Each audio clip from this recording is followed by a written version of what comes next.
ఒక cinema hit అవుద్ది అని మాత్రమే ఎవడన్నా వస్తాడు ఇండస్ట్రీకి. కానీ తన మొదటి సినిమా అది హిట్టా, ఫ్లాపా, యావరేజ్ అనేది పక్కన పెట్టి రెండో సినిమాని కూడా తీస్తున్నారు, ఇక్కడే ఉంటున్నారు అంటే సినిమా గురించి ఎంతో తెలుసుకున్నట్టు, సినిమా గురించి ఎంతో ప్యాషనెట్గా ఉన్నట్టు. ఆయన ఒక కంపెనీలో పెద్దగా ఒక 250 మంది ఎంప్లాయీస్ ఆయన కింద ఉన్నా కూడా శుక్రవారం రోజు సినిమా చూడాలని ఒకే ఒక ఆశతో ఇండస్ట్రీకి వచ్చిన వ్యక్తి ఆయనే అహితేజ బెల్లంకొండ. ఇప్పుడు అక్షర సినిమా తర్వాత కొంచెం గ్యాప్ తీసుకొని శశివదన అనే సినిమాతో మన ముందుకు వస్తున్నారు. ఏప్రిల్ 19ని ఈ సినిమా ప్రేక్షకుల ముందుకు రాబోతుంది. దీనికి సంబంధించి చాలా ఇంట్రెస్టింగ్ టాపిక్స్ ఆయన దగ్గర ఉన్నాయి. రెగ్యులర్గా సినిమా నిర్మాతలను చూడటానికి ఇష్టపడరు, కానీ ఈయన చూడటానికి మాత్రం అందరూ ఇష్టపడతారు. కారణాలు 100 ఉన్నాయి. ఆ 100 కారణాల్లో కొన్నైనా మేము ముందుకు తీసుకొస్తానని చెప్పి చెప్తూ ట్యాగ్ తెలుగు ప్రేక్షకులందరూ అహితేజ గారి ఇంటర్వ్యూని చూడాలని కోరుకుంటూ. హాయ్ అహితేజ గారు. హాయ్. ఫైన్ ఫైన్ సార్, ఎలా ఉన్నారు? బాగున్నారు. నాకు మీ స్టోరీలు చిన్న చిన్నగా ఒకటొకటి వాళ్ళ ద్వారా తెలిసినాయి. అవన్నీ సర్ప్రైజ్గా ఇక్కడ అడగాలనే మిమ్మల్ని రమ్మన్నాను. ఓకే అండి, థ్యాంక్ యూ. ఫస్ట్ ఒక మీరు సాఫ్ట్వేర్లో ఉన్నోళ్ళు వారానికి 5 రోజులు హ్యాపీగా పని చేసేసుకొని అక్కడ కష్టాలన్నీ పడి రిలాక్స్ అవ్వటం కోసం సాటర్డే సండే ఎంజాయ్ చేస్తారు. మీరు ఆ 5 రోజులు కష్టాన్ని కాకుండా 7 రోజులు కష్టపడేది ఒక సినిమా ఇండస్ట్రీలోనే. వారాలు వర్జాలు సంబంధం లేదు. ఈ ఇండస్ట్రీని ఎందుకు ఎన్నుకున్నారు సార్? అసలు ఒక్కసారి ఆ బ్యాక్గ్రౌండ్ స్టోరీ చెప్పండి. వాట్ ఈజ్ అహితేజ అంటే ఎక్కడి నుంచి వచ్చాడు? బేసిక్గా మాది అంతర్వేది అండి, ఈస్ట్ గోదావరి డిస్ట్రిక్ట్ అంతర్వేది. మా డాడీ అక్కడ అడ్వకేటు, అంటే అక్కడ పాలిటిక్స్లో ఉంటారు. మా మదర్ హౌస్ వైఫ్. మా కజిన్ బ్రదర్ వచ్చేసి ప్రవీణ్ అనే actor. So comedian Praveen. So తను ఒక్కరే ఫస్ట్ 2009లో ఇండస్ట్రీకి వచ్చాడు, కొత్త బంగారు లోకం నుంచి. బట్ నాకు ఇండస్ట్రీకి వద్దామని ఏం లేదు. 2007లో జాబ్ కోసమని హైదరాబాద్ వచ్చాను. హైదరాబాద్ వచ్చిన తర్వాత బీపీయూలో ఏదో చిన్న జాబ్ చేస్తూ ఉన్న టైంలో పిఆర్పి పెట్టారు చిరంజీవి గారు. సో మా డాడీ అంతా ఒకవేళ ఒక పార్టీ వైపు ఉంటే మన చిరంజీవి గారు మన పిఆర్పి పెట్టేసరికి నాకు చాలా అంటే ఎక్సైట్ అయ్యాను. అంటే ఆయన పాలసీస్, ఆయన చెప్పిన దాన్ని మొత్తం ఫేవరెట్ హీరోగా ఉన్న పాలిటిక్స్ మా ఫ్యామిలీ కంప్లీట్ వేరే పార్టీలో ఉండే. ఎక్సైట్ అయ్యి అట్లా ఇంకా వాళ్ళతో ట్రావెల్ చేయడం, అక్కడ నుంచి ఫ్యాన్స్ అసోసియేషన్స్లోకి, చిరంజీవి గారి ఫ్యాన్స్ అసోసియేషన్కి, తర్వాత చరణ్ గారి ఫ్యాన్స్ అసోసియేషన్కి, అలా వెళ్ళి ఇంకా అక్కడ నుంచి సినిమా వాళ్ళు, ఎంటర్టైన్మెంట్ జర్నలిస్టులు వీళ్ళందరూ పరిచయం అవటం. సో నేను జాబ్ చేస్తున్నా కూడా నాకు సినిమానే ఎక్కువ డిస్కషన్. జాబ్ అంతా జస్ట్ ల్యాప్టాప్ మీద ఉన్నా కూడా ఎక్కువ సినిమా వాళ్ళతో తిరగటం, సినిమా గురించి డిస్కస్ చేయటం అవన్నీ ఉన్న టైంలో ఇంకా ఫైన్ డే కొన్ని సంవత్సరాల తర్వాత ఇండస్ట్రీలో ఏదో చేద్దాం అనుకున్నాం. మన యాక్టర్ అవ్వలేమో, డైరెక్టర్ అవ్వలేమో, ఏం అవ్వలేము. అంటే మన జాబ్కి రిలేటెడ్ నేను అడ్మినిస్ట్రేషన్ సైడ్ ఉండేవాడిని సాఫ్ట్వేర్ కంపెనీలో. సో మనకు మేనేజ్మెంట్ స్కిల్స్ కొద్దిగా ఉన్నాయని అనిపించి ప్రొడక్షన్ సైడ్ ఎంటర్ అవుదామని అట్లా. ఓకే, ఇది ఎక్కడికొక్కడ ఉండాలి అంటే ప్రొడక్షన్ సైడ్ ఈజీ అనుకున్నారు? ఈజీ అనుకున్నాను. వచ్చిన తర్వాత దాని ఛాలెంజెస్ తెలిసే కానీ బట్ దట్స్ ఓకే. వన్స్ దిగిపోయిన తర్వాత ఇంకా నో లుకింగ్ బ్యాక్ అనుకోండి. ఎందుకు చిరంజీవి గారు అంటే ఇష్టం? ఎప్పటి నుంచి ఇష్టం? నాకు చిన్నప్పటి నుంచేనండి. నేను పెరిగిన వాతావరణం కానీ అంతా అక్కడ. మా మమ్మీ నాగార్జున గారి ఫ్యాను. ఇంకా మా డాడీ ఒక హీరో ఫ్యాన్ అని తెలియదు. కాకపోతే నేను నా చుట్టుపక్కల ఉన్న ఇల్లుల్లో కానీ మా కజిన్స్, మా బ్రదర్స్ అందరూ కూడా చిరంజీవి గారి ఫ్యాన్స్. అట్లా తెలియకుండానే చిరంజీవి గారు అంటే ఇష్టం ఏర్పడింది. కానీ నాకు తెలియదు సార్, నిజంగా ఫ్యాన్స్ ఉంటారా, ఇలా ఉంటారనేది తెలిసేది కాదు. కానీ when I'm entering in to film industry as a journalist, నాకు కూడా అమ్మో బాబోయ్ ఇంత ఫ్యాన్స్ ఉంటారా అనేది నాకు కూడా ఫస్ట్ చిరంజీవి గారి దగ్గర నుంచి తెలుసు. ఆయన ఫ్యాన్స్, ఆయన బేస్ ఆఫ్ ఫ్యాన్స్ ఉండేది చాలా ఉగ్ర రూపంతో ఉంటారు. అవునవునవును. అంటే నాకు చిరంజీవి గారు యాజ్ ఎ హీరోగా ఎంత ఇష్టం, ఆయన ఆఫ్ స్క్రీన్ బిహేవియర్ అంటే ఒక మీడియా ముందు మాట్లాడిన, ఒక క్రౌడ్ని అడ్రస్ చేసిన చాలా ఏంటంటే మనల్ని కలుపుకునే విధానం కింద ఉంటుంది. ఓన్ చేసుకున్నట్టే ఉంటుంది. ఆయన మనిషి ఏదో మన ఇంట్లో మనిషి మాట్లాడుతున్నట్టే ఉంటుంది. ఒక హీరోలా ఉండేది కాదు. ఆ డౌన్ టు ఎర్త్ నేచర్ అన్నీ. నేను 96 నుంచి 95 నుంచి ఆయన సినిమాలు, హిట్లర్ నుంచి అనుకోండి, నాకు బాగా గుర్తు. నేను థియేటర్లో చూసిన సినిమా హిట్లర్ నుంచి ప్రతి సినిమా చూశాను. సో ఆయన సినిమాకి ఎంత ఇష్టపడ్డామో మా మమ్మీ వాళ్ళు, నువ్వు సినిమా హీరోగా ఇష్టపడుతున్నావు, ఆయన చూడు ఆయన పేరెంట్స్, వాళ్ళ మదర్ గురించి, వాళ్ళ ఫాదర్ గురించి, వాళ్ళ సిస్టర్స్ గురించి ఎంత ఎలా చెప్తున్నాడు, సొసైటీ గురించి, అది నేర్చుకోవాలి మీరు హీరోస్ దగ్గర నుంచి. అంటే అలాగే ఆయన హీరో కింద ఉన్నాం, అలాగే సోషల్ సర్వీసెస్ యాక్టివిటీస్ చేసాం చదువుకున్నప్పుడు, ఊర్లో ఉన్నప్పుడు, హైదరాబాద్ వచ్చిన తర్వాత కూడా. సో అలా ఈజ్ లైక్ ఓ ఫ్యామిలీ మెంబర్లో అయిపోయాం అనుకోండి. చిరంజీవి గారి ఫ్యామిలీ మా ఫ్యామిలీలో ఫీల్ అవుతాం అనుకోండి. అట్లా అయిపోయింది మాకు అంతే. ఇంకా అబ్బా నిజంగా ఇంత ఫ్యాన్స్ ఉంటారని నిజంగా తెలియదండి ఫస్ట్లో. తర్వాత తెలిసినాక ఆయనకి ఇలాంటి ఫ్యామిలీస్, ఇలాంటి ఎక్స్టెండెడ్ ఫ్యామిలీస్ ఎంతమంది ఉన్నారో నిజంగా వాళ్ళకి ఎంత ఉందో మాకు తెలియదు, కానీ మీ వైపు నుంచి నిజంగా వాళ్ళని ఫ్యామిలీగా తీసుకోవడం అనేది చాలా గొప్ప విషయం. దీనివల్ల మీకేం వస్తుంది? ఏం లేదు సార్, అంటే నాకు ఇప్పుడు నేను ఫస్ట్ సినిమా చేసిన, ఈ సినిమా చేసిన, బేసిక్గా ఏంటంటే ఆయన ఏదో చేసేస్తారనో, ఆయన వల్ల మనకు ఉపయోగం ఉంటుందనో ఇప్పుడు అభిమాని అవ్వలేమండి. ఆయన యాజ్ ఏ పర్సన్కి ఇష్టపడ్డాం, ఆయన చూసి కొన్ని నేర్చుకున్నాం, ఆయన ఎంత కష్టపడి పైకి వచ్చాడో తెలుసుకున్నాం. అలాగే మన ఫీల్డ్లో మనం కష్టపడతాం. సో వన్ ఫైన్ డే ఆయన ద్వారా డైరెక్ట్ బెనిఫిట్ పొందొచ్చు. లేదంటే ఇప్పుడు నాకు పరిచయమైన వాళ్ళందరూ ఏదో చిరంజీవి గారి చరణ్ ఫ్యాన్ కింద నాకు మీడియా వాళ్ళు పరిచయం అయినా, లేదా నాకు ఫ్రెండ్స్ పరిచయం అయినా, ఎవరైనా నా ఐడెంటిటీ అదే అయింది. నేను ఏదో సాఫ్ట్వేర్ ఎంప్లాయ్ నా ఐడెంటిటీ కాదు, ఆర్ నేను అంతర్వేద అన్నది ఐడెంటిటీ కాదు. దో మా ఊర్లో మా డాడీ పెద్ద పేరు, కొంచెం పేరున్న ఫ్యామిలీ నుంచి వచ్చినా అది అక్కడ వరకు లిమిటెడ్. నాకు ఆ ఏరియాకి హైదరాబాద్ వచ్చి సినిమా చేస్తుంటే నాకు సపోర్ట్ ఉన్నదంటే directly or indirectly because of Chiranjeevi garu ఫ్యామిలీనే. Super. So that's how and is connected. ఎన్నిసార్లు కలిసి ఉంటారు చిరంజీవి గారిని? చిరంజీవి గారిని చాలాసార్లు కలిసానండి. నేను ఫస్ట్ సినిమా ఎంటర్ అయిన తర్వాత నేను కలవలేదు. నాకు తెలిసి నా అనాలిసిస్ ప్రకారం చిరంజీవి గారి గురించి ఎవరికి తెలియని ఒక విషయం చెప్తా. సరే. అంటే ఎవరికి తెలియదని కాదు, ఇప్పుడు కనుక సినిమా ఫోటోగ్రాఫ్స్, ఒక సెలబ్రిటీతో ఫోటోగ్రాఫ్ అనేది కనుక ఎవరన్నా కనుక గమనిస్తే చిరంజీవి గారు ఇచ్చినంత మంది ఫొటోస్ నాకు తెలిసి ఈ భూప్రపంచం మీద ఎవరిచ్చి ఉండరు. ఎందుకంటే ఆయనకి తెలుసు ఒక్క ఫోటో ఎంత అభిమానాన్ని క్రియేట్ చేస్తుందో. ఆయన పక్కన ఉన్న వాళ్ళు నెట్టేస్తున్నా సరే లేదని చెప్పేసి ఆయన ఓపిక్గా అసలు నెలకు ఒక రోజు పెట్టుకొని ఫ్యాన్స్కి ఫోటోలు ఇవ్వటం అనే కార్యక్రమం చేసిందే ఫస్ట్ చిరంజీవి గారు. కరెక్టా? బిఫోర్ పాలిటిక్స్కి ఎంటర్ అయ్యే ముందు వరకు అది కొనసాగుతూనే ఉండింది. సో ఒక్క ఫోటో కూడా చాలా ఇన్స్పైర్ చేస్తుందండి. అంటే ఒక్క ఫోటో తీసుకుని వెళ్ళేవాడు ఆ ఊర్లో చూపించుకుని, ఆ ఊర్లో ఒక 100-150 మందిని ఇన్స్పైర్ చేస్తాడండి to do the social service. అది చిరంజీవి గారికి డైరెక్ట్ బెనిఫిట్ కాదు, అది అక్కడ ఉన్న వాళ్ళకే బెనిఫిట్ అయితే. నాకు అర్థమయ్యేది కాదు. ఒక్కొక్కసారి 80 సార్లు బ్లడ్ డొనేట్ చేసిన వాళ్ళు, 70 సార్లు బ్లడ్ డొనేట్ చేసిన వాళ్ళు, వీళ్ళందరికీ వచ్చేసి మళ్ళీ చిరంజీవి గారి ఫ్యామిలీనో, చరణ్, పవన్ కళ్యాణ్ గారు, అల్లు అర్జున్ గారు ఎవరో ఒకళ్ళు మళ్ళీ వాళ్ళతో ఫోటోలు ఇస్తుంటే వాళ్ళకి ఎంత ఉత్సాహం వస్తుంది. వాళ్ళు మళ్ళీ ఈ ఒక్క బ్లడ్ వల్ల ఊరికే పోదండి, అది ఎంతమందికి ఉపయోగపడుతుంది. నేనే 33 టైమ్స్ ఇచ్చానండి. మొన్న కూడా చరణ్ గారి బర్త్డేకి ఇచ్చా. 33 టైమ్స్ ఇచ్చారా?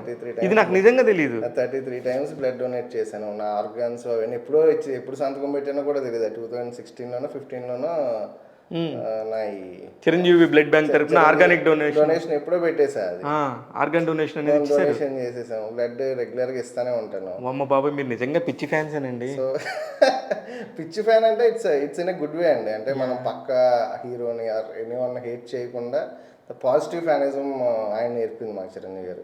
ఏదో కుర్రతనం లేదా చిన్న చిత్తగా గొడవలు సోషల్ మీడియాలో 2010-9లో పోస్టులు తప్పితే తర్వాత మనం, కానీ అవి కూడా చాలా విశృంఖలంగా అమ్మనాబూతులు తిట్టుకోవటం, సోషల్ మీడియాలో నీచంగా మాట్లాడుకోవటం అనేది కూడా ఒక సంస్కృతి ఏర్పడింది ఈ హీరోల ఫ్యాన్స్కి సంబంధించిన సోషల్ మీడియా పీపుల్లో.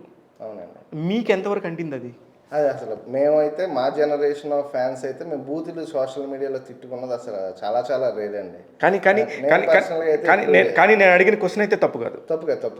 అంటే ఒకప్పుడు fights or discussions on ground ఉండేయండి. ఏమైనా ఇష్యూస్ ఉన్నప్పుడు రెండు వర్గాల మధ్యన వాళ్ళు 50 మంది ఉన్నా మేము 50 మంది ఉన్నా డిస్కషన్ డైరెక్ట్గా ఉండేది. పెద్దలు they use to settle.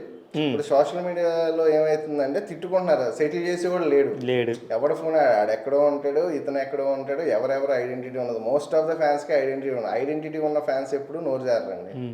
Most of them they will try to be on their grounds అంతే. సో మేమైతే ఇప్పుడు ఇలా బూతులు తిట్టుకుని అంత ఏం లేదు. ఎప్పుడు 2010. సరే, ఇప్పుడు అసలు నాకు ఇంటర్వ్యూ చేస్తున్నప్పుడు లేని మైండ్ సెట్ ఇప్పుడు మీతో మాట్లాడుతున్నప్పుడు వస్తుంది. సరే, ఇంకా ముసుగులో గుద్దులాట్లు ఎందుకు? చిరంజీవి గారి ఫ్యాన్స్ అనగానే ఆపోజిట్ ఫ్యాన్స్ ఎవరు ఉంటారు అనేది మీకు తెలుసు, నాకు తెలుసు. వాళ్ళు కూడా విపరీతంగా ట్రోల్ చేస్తుంటారు. అది అసలు ఈ సిస్టమ్ ఇదంతా ఎక్కడ డెవలప్ అయింది అనుకుంటారు? ఫస్ట్ అసలు ఎప్పుడు స్టార్ట్ అయింది అనుకుంటున్నారు? ఏం లేదండి అంటే ఆ, నాకు ఊహ తెలిసిన దగ్గర నుంచి కూడా ఏ హీరో చిరంజీవి గారు, బి హీరో ఇంకొక హీరో ఎవరో ఒకరు. అంటే తర్వాత మీ హీరో బాలకృష్ణ గారు ఏముంది బి చెప్పడానికి, హీరో బాలకృష్ణ గారు అవ్వచ్చు, తర్వాత జూనియర్ ఎన్టీఆర్ అవ్వచ్చు, ఎన్టీఆర్ గారు అవ్వచ్చు, తర్వాత మహేష్ బాబు గారు అవ్వచ్చు, ప్రభాస్ గారు అవ్వచ్చు, వాట్ ఎవర్. ఇది ఏమవుతుందంటే అది ఎవరో ఒకరు డిస్కషన్ వస్తారు ఇప్పుడు ఆ టైంలో అదే ఇక్కడ మీకు మీకు చిరంజీవి గారు ఏడ్లో ఉన్నారు, వాళ్ళకి వేరే ఏలో వేరే హీరో ఉంటాడు. వేరే హీరో ఉండొచ్చు, ఒక హీరో ఒక టైంలో లెగుస్తూ ఉండొచ్చు. ఒక హీరో చిరంజీవి గారి బ్రేక్ 10 years బ్రేక్లో లేనప్పుడు, పాలిటిక్స్లో ఉన్నప్పుడు పవన్ కళ్యాణ్ గారు ఫ్రంట్ ఫేస్కి వచ్చారు. అంటే పవన్ కళ్యాణ్ గారికి అంటే ఆ మెగా ఫ్యామిలీకి ఫ్రంట్ ఫేస్ ఆయన అయ్యారు. అప్పటి వరకు చిరంజీవి గారు ఉన్నారు, మళ్ళీ చిరంజీవి గారు వచ్చారు, పవన్ కళ్యాణ్ గారు పాలిటిక్స్కి వెళ్ళారు. సో ఏదో డిస్కషన్. ఇప్పుడు చరణ్ గారు యాక్టివ్గా ఉన్నారు, ఇప్పుడు వాళ్ళిద్దరు చిరంజీవి గారు చిన్న సినిమాలు చేసుకున్న చరణ్ గారు, బన్నీ గారు, ఇంకా అట్లా ఇంకా వస్తూ ఉంటారు ఆపోజిట్లో ఫ్యానిజం. అంటే ఇంకా సోషల్ మీడియా వచ్చిన తర్వాత ఫైట్స్కి I don't give much importance అండి నిజంగానే. ఒకప్పుడు నిజంగా బాగా జరిగాయి. ఎందుకంటే నాకు బాగా గుర్తు 40 feet కట్అవుట్ పెడితే ఆయనది 40 feet కట్అవుట్ అయింది, మనం ఇంకొక 10 feet ఎక్స్ట్రా పెంచి 50 feet కట్అవుట్ పెట్టాలి, వాళ్ళు 50 లీటర్ల పాలతో చేస్తే మనం 100 లీటర్ల పాలతో చాలాసార్లు చేశాను భీమవరంలో. అదే జై చిరంజీవి సినిమా అప్పుడు వేరే హీరో ఫ్యాన్స్ ఒక 2 నెలల ముందు వాళ్ళతో సినిమా రిలీజ్ అయితే వాళ్ళు ఒక 30-40 డిజిటల్ బ్యానర్స్ కట్టారు. మా కాలేజ్ తరఫున ఒక 5-6 కలిపి కట్టుకున్నారు. కట్టుకున్న తర్వాత డిసెంబర్లో జై చిరంజీవి రిలీజ్ అయింది. రిలీజ్ అయితే మనం క్యాజువల్ ఫ్రెండ్సే, అందరం ఫ్రెండ్సే. ఇట్స్ లైక్ లంచ్ బ్రేక్లో ఈ డిస్కషన్స్ అనమాట. అరే మా హీరోకి చూడు మరి మేము బ్యానర్ కట్టాం, మీరు ఎవరు కడతారంటే బేసికల్గా అప్పటికప్పుడు మేము గోల్డ్ చైన్ అమ్మేసి మీరు 5 కలిపి కట్టారు కదరా నేను ఒక్కనే కడతానని చెప్పి నా ఒక్కడ మనీతోనే అదొక కైండ్ ఆఫ్ షోయింగ్ ఫ్యానిజం అనమాట. ఎలా ఉంటుంది సార్ అప్పుడు ఆ గోల్డ్ చైన్లు అమ్మేసి ఎక్కడి నుంచి వస్తుంది? ఇంకేదో మా అమ్మకి ఏదో అబద్ధం చెప్పానండి. అప్పుడు జేబు చిల్లు పెట్టేసుకుని ల్యాబ్లోకి వెళ్తున్నప్పుడు జారిపోయింది, గోల్డ్ చైన్ పాకెట్లో పెట్టుకోమన్నారు, కింద పడిపోయింది అని చెప్పా. ఇప్పుడు రివీల్ చేస్తున్నాం మా అమ్మకి, అంతే. ఇప్పుడు మీ ఇంటర్వ్యూ ద్వారా రివీల్ చేయడం. మీ అమ్మగారితో జాగ్రత్తగా ఉండండి ఇంటర్వ్యూ చేసుకోకుండా. అంటే మీరు ఎన్ని చేశారు కాలేజీ రోజుల్లో ఫ్యాన్స్ చిరంజీవి గారి కోసం అనేది ఇప్పుడు రివీల్ చేస్తున్నారు యాజ్ ఎ ప్రొడ్యూసర్ పోస్ట్లో ఉండి. సార్ మీతో నాకు ఇప్పటిదాకా నాకు అందరూ తెలుసు, కానీ మీ అంత ఫ్యాన్ని చూసా చాలామంది ఉన్నారు, కానీ మీరు ఒక ప్రొడ్యూసర్ రేంజ్లోకి వచ్చిన వాళ్ళలో చాలా తక్కువ మంది ఉన్నారు. నాకు తెలిసి బన్నీవాస ఉండొచ్చు, మీరు కానీ శివ చెర్రీ కానీ, ఇలాంటి కొంచెం ఇప్పుడు దాసరి కిరణ్ కానీ, వీళ్ళంతా చిరంజీవి ఫ్యాన్స్ దగ్గర నుంచి వచ్చిన వాళ్ళు వీళ్ళంతా. I'm not wrong. ఎస్కేఎన్ కానీ వీళ్ళ అది ఎస్కేఎన్ మారుతి గారు, వీళ్ళందరూ కూడా ఆ బ్యాచ్ ఆ బెల్ట్ నుంచి వచ్చిన వాళ్ళే. ఇక్కడ నాకు అర్థం కాని విషయం ఒకటి ఉంది సార్. చిరంజీవి గారి ఫ్యాన్స్, చిరంజీవి గారి group mega group, mega fans అని ఉండేది. వాళ్ళల్లో 8 మంది హీరోలు, వాళ్ళ గొడవలు వాళ్ళంతా ఉండేది, మొత్తం వాళ్ళే ఉండేవాడు, రైట్? ఇప్పుడు నిజంగా ఉందా మెగా ఫ్యాన్స్ అంటే? ఒకప్పుడు చిరంజీవి గారు, పవన్ కళ్యాణ్ గారు, అల్లు అర్జున్ గారు, రామ్ చరణ్ గారు, మీరు ఇది మాత్రం నిజాయితీగా చెప్పండి. దేనికంటే లేదు, మీరు దీన్ని ఎంత మ్యానిపులేట్ చేయగలరో నాకు తెలుసు. నాకున్న ఒక డౌట్, నాకు కొన్ని తెలిసిన, నేను పర్టికులర్గా ఈ ఒక్క పాయింట్లో ఎందుకు ఇంతసార్లు అడుగుతున్నానంటే దానికి ఎంత ఇంపార్టెన్స్ ఉందో నాకు తెలుసు. కాబట్టి ధృవ ఓ పక్క సరైనోడు రిలీజ్ అయిన దాకా నిజంగా అందరూ మెగా ఫ్యామిలీ అంటే ఒకటే ఫ్యామిలీ అన్నట్టుగానే ఉంది. ఇప్పుడు ఉందా ఆ పరిస్థితి? అంటే లేదండి, మీకు కొంచెం ఇది ఫ్లాష్ బ్యాక్ చెప్పాలి. అంటే నాకు గ్రౌండ్లో, అంటే మా గ్రౌండ్లో ఉన్నప్పుడు నేను పవన్ కళ్యాణ్ గారు సినిమాకి అన్నవరంకి మా కాలేజ్ ఎంట్రన్స్ దగ్గర బ్యానర్ కట్టాను నేను. అంటే మేము చదివిన బివి రాజు కాలేజీలో అలా హీరోకి బ్యానర్ కట్టడం అంటే జరగదు. ఆ కాలేజ్ పేరు మీద, నేను పాలిటెక్నిక్ కాలేజ్ పేరు మీద పవన్ కళ్యాణ్ గారికి బ్యానర్ కట్టాను. ఓకే, అంటే అప్పుడు నాకు చిరంజీవి గారి బ్రదర్ పవన్ కళ్యాణ్ గారు, చిరంజీవి గారి ఫ్యామిలీ. నన్ను ఒకసారి మా హెచ్ఓడి మా పేరెంట్స్ని అయ్యి పిలిచి, మీ అబ్బాయి ఇంకొక క్లాస్ మానేస్తే డిటైన్ అయిపోతాడండి, సో చాలా కష్టం, మీ వాడికి ఎగ్జామ్స్ కూడా ఎలిజిబుల్ కాదు అంటే, జనవరి 25నో 26 రిలీజ్ అవ్వాల్సిన హ్యాపీ సినిమా 27 రిలీజ్ అయింది. 26 కదా, మార్చి వరకు ఎగ్జామ్స్, ఇంక చిరంజీవి గారి ఫ్యామిలీ సినిమాలు ఏం లేవు, సెలవు రోజు వచ్చింది, చూసేద్దాం అనుకున్నా. అది 27 రిలీజ్ అయింది, ఒకరోజు పోస్ట్ పోన్ అయింది. ఇంటర్నల్ ఎగ్జామ్ మానేశాను నేను, అంటే ఇంటర్నల్ ఎగ్జామ్ కాదనుకుంటే క్లాస్ మానేశాను. మా హెచ్ఓడి పిలిచి, ఇదేం అభిమానం రా బాబు, నీ కెరియర్ పోతుందన్నా కూడా వాళ్ళ ఫ్యామిలీ సినిమా ఫస్ట్ డే చూడటానికి వెళ్ళిపోయావు అన్నారు. అంటే మాకు అంతలా ఉండేది, అంతా వేరే వన్ అన్నట్టే. చిరంజీవి గారి ఫ్యామిలీ అందరు హీరోస్ని వీ యూస్ టు సపోర్ట్. అంటే మేము ఇక్కడ హైదరాబాద్కి వచ్చిన తర్వాత ఏమవుతుందంటే, ఇప్పుడు నాకు చిరంజీవి గారికి క్లోజ్గా ఉన్న వాళ్ళు ఫ్రెండ్స్ అయి ఉంటారు, ఆర్ చరణ్ గారికి క్లోజ్గా ఉన్న వాళ్ళు ఫ్రెండ్స్ అయి ఉంటారు. యాక్సెసిబిలిటీ ఇటు ఎక్కువ ఉంటుంది, అంటే అభిమానం సేమే ఉంటుంది, యాక్సెసిబిలిటీ ఇటు ఎక్కువ ఉంటుంది. కొంతమంది పవన్ కళ్యాణ్ గారికి యాక్సెసిబిలిటీ ఉంటుంది, బట్ కింద ఉన్న వాళ్ళందరికీ సేమే, మెగా ఫ్యామిలీ ఇది. అంటే వర్గాల ఇష్టపడే వాళ్ళు, ఇప్పుడు న్యూట్రల్ ఫ్యాన్స్ ఉంటారు సార్, ఇప్పుడు ఫ్యామిలీ ఫ్యాన్స్ వేరు. ఇప్పుడు హీరోలు అందరూ పెద్దలు అయ్యేసరికి ఇండివిజువల్ ఫ్యాన్ బేస్ వస్తుంది. ఇండివిజువల్ ఫ్యాన్ బేస్ వచ్చేటప్పుడు ఆబ్వియస్గా వాళ్ళు మన మాట వింటారు. ఒకప్పుడు ఫ్యానిజం వేరు, ఇప్పుడు వేరు. ఇప్పుడు అంతా సోషల్ మీడియా యుగం. ఒకప్పుడు మేము చిరంజీవి ఫ్యాన్స్ అసోసియేషన్ అంటే ఆ అండర్ గైడ్ లైన్స్లో నడిచేవాళ్ళం. ఇప్పుడు అలా లేదు. ఇప్పుడు ఆ గైడ్ లైన్స్ ఆ ఫ్యాన్ అసోసియేషన్లో నడిచేవాళ్ళు మా జనరేషన్ వాళ్ళే. ఇప్పుడు వచ్చి జనరేషన్ వాళ్ళందరూ ఎవరి ఇండివిజువాలిటీ వాడిది.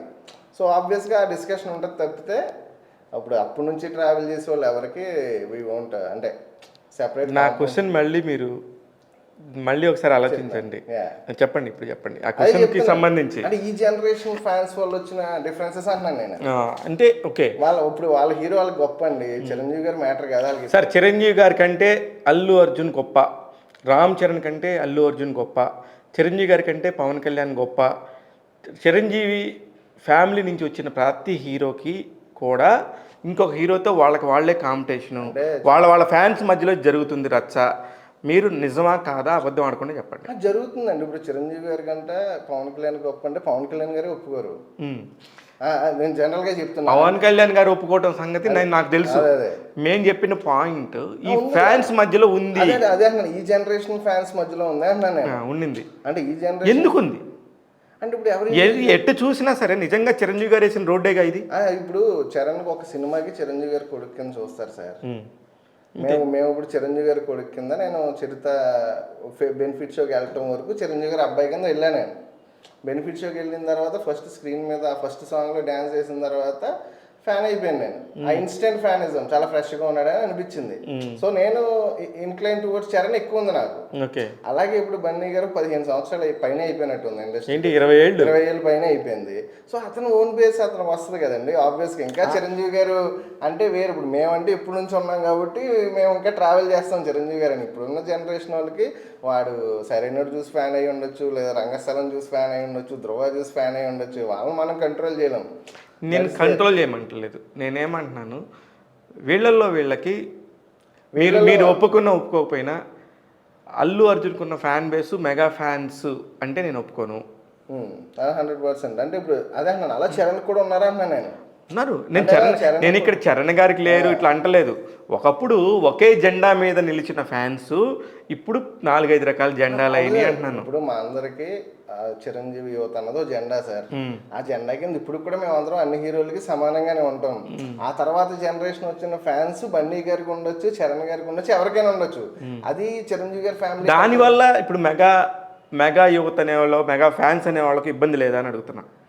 ఖచ్చితంగా ఉంది, మీరు లేదని చెప్పొద్దు. ఇబ్బంది ఉంటుంది కానండి, ఇద్దరిని హ్యాండిల్ చేయాల్సిన పరిస్థితి సార్. చరణ్ గారిని అభిమానించే వాళ్ళని చరణ్ గారు వాళ్ళ పైన ఉన్న వాళ్ళు ఎవరు వదులుకోలేరు. అలా బన్నీ గారిని అభిమానించిన వాళ్ళని వాళ్ళు వదులుకోరు. బట్ వాళ్ళు ఏం చెప్పగలుగుతారంటే కలిసేటప్పుడు మేము అందరం ఒకటే, మన ఫ్యామిలీ అంతా ఒకటే అని చెప్పగలుగుతాం. మారేవాడు 20% మారచ్చు, 30% మారచ్చు, మారలేని వాళ్ళు ఉంటారు. ఇంకా అది దట్ విల్ కంటిన్యూ అన్నాను. ఏదేమైనా మెగా ఫ్యాన్స్ దగ్గర నుంచి, ఒక గొడుగు దగ్గర నుంచి వచ్చిన అల్లు అర్జున్ తన స్థాయిని ఒక్కొక్క సినిమాకి పెంచుకుంటా నేషనల్ అవార్డు హీరో లాగా వెళ్ళిన దగ్గర దాకా అతని ప్రస్థానం, అతని కష్టం అతనిదే కదా. కానీ అతని ఫ్యాన్స్ కూడా అతనికి సపరేట్గా ఉన్నారు కదా. ఉన్నారు కదా. అది నేను అంటుంది. అదే అన్నాను. ఇప్పుడు చరణ్ గారికి కూడా అంతే కదండి. చరిత్ర వరకే చిరంజీవి గారు అబ్బాయి అతను. తర్వాత మగధీర అప్పుడు కానీ, ఆరెంజ్ అప్పుడు కానీ, రంగస్థలం కానీ, ఇప్పుడు త్రిబుల్ ఆస్కార్ రేంజ్ వరకు వెళ్ళిన సినిమాలు ఆయన పర్ఫార్మెన్స్ కానీ, ఇప్పుడు శంకర్ గారితో చేసింది కానీ, ఆయన ఓన్ బేస్ ఆయన క్రియేట్ చేసుకున్నాడు. కరెక్ట్. ఇక్కడ ఎవరి అబ్బాయి వాళ్ళు ఎవరికి వాళ్ళు రాదు. ఇప్పుడు మాకంటే బన్నీ గారు అంటే రెస్పెక్ట్ ఉంటుంది, చరణ్ గారు అంటే రెస్పెక్ట్ ఉంటుంది. ఎందుకంటే మేము అందరం చిరంజీవి గారి ఫ్యాన్స్ అనే గొడుగులోంచి వచ్చిన వాళ్ళం కాబట్టి అందరికీ ఉంటుంది. ఈ జనరేషన్ వాళ్ళు ఇంకా వాళ్ళ ఇష్టమే. ఇంకా చరణ్ గారి ఫ్యాన్స్ అని చరణ్ గారి తరపున ఉండొచ్చు, బన్నీ గారి ఫ్యాన్స్ అని బన్నీ గారి తరపున. మీకు బాస్ ఎవరు? స్వామినాయుడు గారా? మాకు చిరంజీవి గారి ఫ్యాన్స్ అంటే స్వామినాయుడు గారు, మా గంగాధర్ గారు, చందన్న ఇలా ముగ్గురు అనుకోండి మాకు. నాకు 2007లో వచ్చిన వెంటనే నాకు చందన్న, గంగాధర్ అన్న, తర్వాత స్వామినాయుడు గారి పరిచయం. చందు నాకు ఎప్పటి నుంచి చాలా క్లోజ్ తెలుసు నాకు. చందు, గంగాధర్, స్వామినాయుడు గారు అంటే వీళ్ళు అంటే ఒక ఫ్యాన్స్తో ఒక ఇలాగ క్రియేట్ చేసుకుంటూ వాళ్ళ లైఫ్ని ధారబోసుకుంటానే కదా సార్. వాళ్ళకి ఏదో ఒక జీవితం, వాళ్ళకి ఏదో లైఫ్ ఉంటుంది కదా. వీళ్ళు ఎలా బతుకుతారు అనేది నాకు ఎప్పటి నుంచి సబ్ కాన్షియస్లో ఉండేది.